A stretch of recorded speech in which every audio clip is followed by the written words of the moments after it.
ዛሬ በጣም ዘግናኝ ቪዲዮ ስመለከት ነበር። እንግዲህ ሰው ልጅ ላይቭ እየተላለፈ ወደ 3000 4000 ሰው እየተመለከተ ሰው አጋድመው ሲያርዱ እና የብዙ ሰው አስተያየት እየተመለከትኩኝ ነበር እና በሁለት ጎራ ከፍዬ አስተያየቱን ስመለከት ነበር። አንደኛው ጎራ እንዴት አንድ ቋንቋ እየተናገርክ ትተራረዳለህ? እንዴት አንድ ሃይማኖት እየተናገርክ ትተራረዳለህ? ይላል።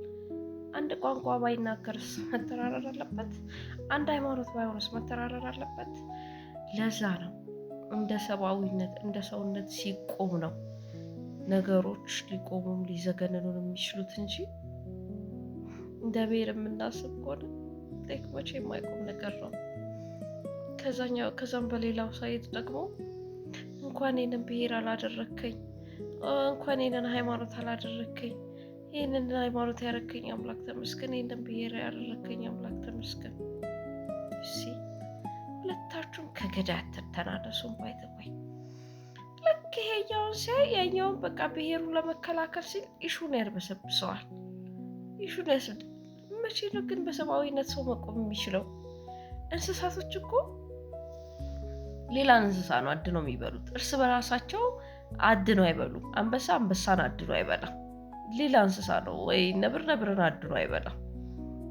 ገብቷችኋል? ውሻን አድኖ አይበላም። ሌላ ነገር ነው የሚበሉት። ሌላ እንስሳ ነው የሚበሉት።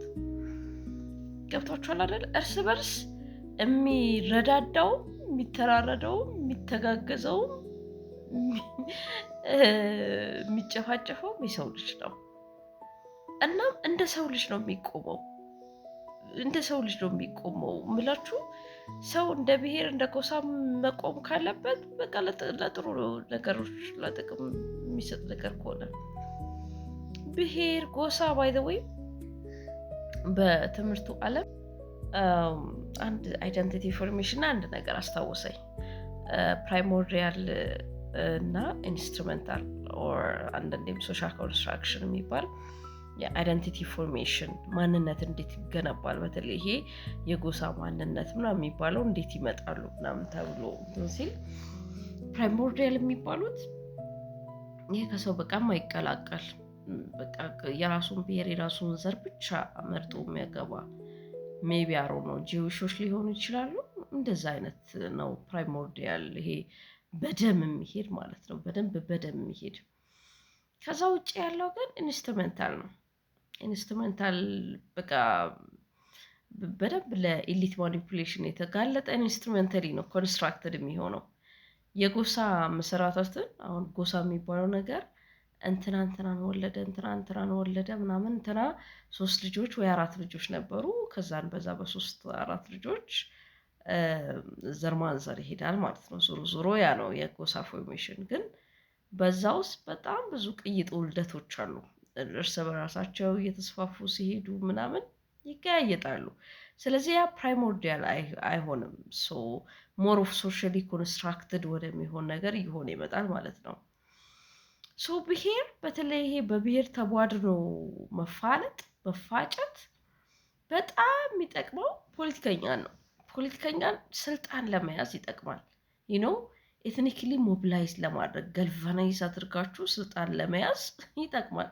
ስልጣን ደግሞ እስክትይዘው እንጂ ዋጋ የሚያስከፍል ስፔሻሊ ኢን አፍሪካን ኮንቴክስት ከያዝከው በኋላ ዝነኛ ባለሀብት ታዋቂ የምትሆንበት ትልቅ የቢዝነስ ዘርፍ በሉት። ገብቷችኋል? እና ላይክ ታግላችሁ የሆኑ ሰዎች ስልጣን ላይ እንትን እንዲሉ ነው። ይሄ ስፔሻሊ በብሔር ገልቫናይዝ የምትሆኑበት በብሔር ሞቢላይዝ ሆናችሁ ኦፍኮርስ በብሔር እንትኑን ፖለቲካውን ሲነዱት በደንብ ስሜት ኮርኳሪ የሆነ ነገር ነው ይዘው የሚመጡት። አለበለዚያ እንዴት ትነሳሳለህ? በደንብ እየኮረኮሩ ስሜትን የሚነካ ነገር በጣም ነው። ምክንያቱም ቢዝነስ መነሳት አለበት። ገብቷችኋል? እንደዚህ አይነት ነገር በሰብአዊነት መቆም ስትችል ነው። በሰብአዊነት መቆም ስትችል እንጂ አለበለዚያ ያስጠቃኸኝ ይልሃል፣ ይሄኛውም ያችን እንዳጋጣሚ ይጠቀምና በዚህ አጋጣሚ ፖለቲካ ይሰራል። በቃ ደመካል ብሎ ይቀራል። በቃ ካልቸራሊስ ኖርማል ተደር እንደ ኖርማል ይታያል። ለዛ ነው በሰብአዊነት መተያየት እንዴ።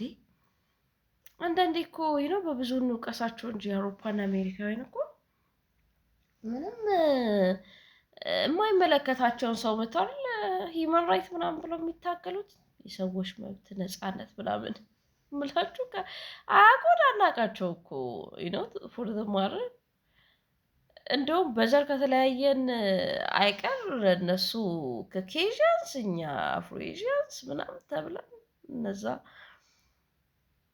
በብዙ ነው የምንለያየው። እነሱ እንኳን መተው ስለኛ ደህንነት ስለኛ ሰብአዊ መብት ሲታገሉልን እኛ እንዴት ነው በብሔር ደግሞ ተከፋፍለን የምንናጨው? እረ ይበላችሁ ደግሞ ተነሳባቸው እንትኖች ይኸው እንደዚህ እየሆኑ ነው ምናምን ይላል አንደኛው ግሩፕ። ማለት ከሰውነት ያስወጣል። ባይቶ ይሄ ብሔር ተኮር ነገር ብሔሩን የሚጠቅም ነገር ከማድረግ ይልቅ ካልቸርን ከማሳደግ ይልቅ ወይ ቋንቋን ከማሳደግ ይልቅ ምናምን ከሰውነት እንድትወጡ ያደርጋቸዋል። ያ ብሔሩን ከሚጠቅም ይልቅ ትኩረት የሚያደርገው ሌላ ጠላቴ ብሎ የፈረጀውን አካል በምን አይነት መንገድ ላጥቃው፣ በምን አይነት የፖለቲካ የበላይነትን ላግኝ፣ እንዴት ላሸንፈው ይሆናል እንጂ ትኩረቱ እንዴት ብሔሬን ልጥቀ የሚለው ላይ ምንም እዛ ላይ አይሰራም። ገብቶቻል። መሆን የነበረበት ብሔሩን መጥቀም ነው። በዛም በዚህም ግን ብሔሩን ከመጥቀም ይልቅ ዝም ብሎ በቃ ስሜትን የሚያረኩ ነገሮች ላይ ብቻ ትኩረት ማድረግ ያ በጣም ከሰብአዊነት ያስወጣል። በጣም ከሰብአዊነት ያስወጣል። ዲሁማናይዝ የሆኑ ነገሮችን የምናየው ያኔ ነው። ዲሁማናይዝ የሆኑ ነገሮችን አንዱ ስህተቱን ለመሸፈነው በቃ የብሔሬ ስም እንዳይጠፋ እንዳይንቋሽሽ ምናምን ብሎ በቃ አደባብሱት። ለምን በዚህኛው ቋንቋ ታወራላችሁ? አይንተ መሆን አለበት ምናምን ነው። ሰብአዊነት ይቀድማል። ሰው እንደ ሰው ነው መቆም ያለበት። ብንችል አይደለም ለሀገራችን የሀገራችን ሰዎች ለሚሆኑት ይቅርና ከሀገራችንም አልፈን ለአፍሪካና ለዓለም መሆን ሲጠበቅብን ገብቷል። በቃ አጋጣሚ ፖለቲካ የምንሰራበትን አጋጣሚ ነው ድሮም እነሱ ለማለት ኦር ደግሞ በዚህኛውም አያቸዋቸው አይደለ? ኦር በዚህኛው ለመደበቅ መሯሯጥ በቃ ከሂውማኒቲ ነው የሚያስወጣን። ብሔሬን እንዴት ጠቀመው ኦር ብሔሬን እንዴት ጎዳው፣ ምን አይነት የፖለቲካ ትርፍ ይሰጠኛል፣ እንዴት ፖለቲካዬን ኪሳራ ውስጥ ይከታል ምናምን የሚል እንጂ በቃ ሂውማኒቲ ይጠፋል። ገብቶቻል። ይሄ እኮ በጣም መጥፎ ካልቸር እኮ ነው እየተከለ የሚያርፈው። ማለት ይሄ በጣም ቢንሰራፋ ኢማጂን ሰው ከሰው ጋር ሰው ወድቆ ቢያይ ገና ብሔሩ ምንድን ነው ብሎ የሚያጠራበት ደረጃ ላይ ደርሰም ማለት ነው። ገብቷችኋል እንዴ? ሰውን እኮ እያናኗረው ያለው እኮ ማህበረሰባዊ እሴት እኮ ነው። ገብቷችኋል። ጎን ለጎን እኮ ታክሲ ውስጥ፣ ባስ ውስጥ፣ ትራንስፖርት ውስጥ ኦር ኤኒ ካፌ፣ ስራ ቦታ እኮ ጎን ለጎን እኮ የምትጠያየቀው እኮ ያለው እኮ ማህበራዊ እሴት እኮ ነው። አትሊስት ይዞት አንዱ ማህበረሰብን እኮ የሚመራው እኮ የማህበረሰብ እሴት ነው። ሶሻል ኦርደር ሶሻል ሎ እኮ ነው። ገብቷችኋል። እና ይድበሰብሳል። አሁን የእንትና ጊዜ ታስታውሳላችሁ? ሄቨን የተገደለች ጊዜ እንዴት ኤትኒሳይዝድ ተደርጎ የልጅቷ ኢሹ ራሱ አንዱ ብሔሩን ለመከላከል ይሄዳል፣ አንዱ ያችን አጋጣሚ ተጠቅሞ ያንድን ብሔር ለማጥቃት ይሄዳል። እንደማር ላይ በቃ ጉዳዩ ተድበሰበሰ። ሆ ብሎ በሰብአዊነት የወጣው ራሱ እንዴት በፖለቲካ እንደተጠለፈ ሲያይ ኖ ብሎ ወደኋላ ሪትሪት አደረጉ። ያ ፖለቲካ ሲጠልፍብን ኖ ማለት አለብን። ማለት ፖለቲከኞች ሁሌ ፖለቲካቸውን ነው የሚሰሩት። አትስሩ ማለት አትችሉም። ግን ደግሞ አይኖ ብለን ደግሞ እንደ ሰብአዊነትን መቆም ያስፈልጋል። አይኖ አትጥለፉት፣ ፖለቲካ ላይ አትጥለፉት። ይሄ ሰብአዊነት ጉዳይ ነው። ይሄ አጋጣሚውን ተጠቅመህ አንዱን ፖለቲካ የምታጠቃበት አንዱን የምታሸንፍበት ሳይሆን የሰብአዊነት ጉዳይ ነው።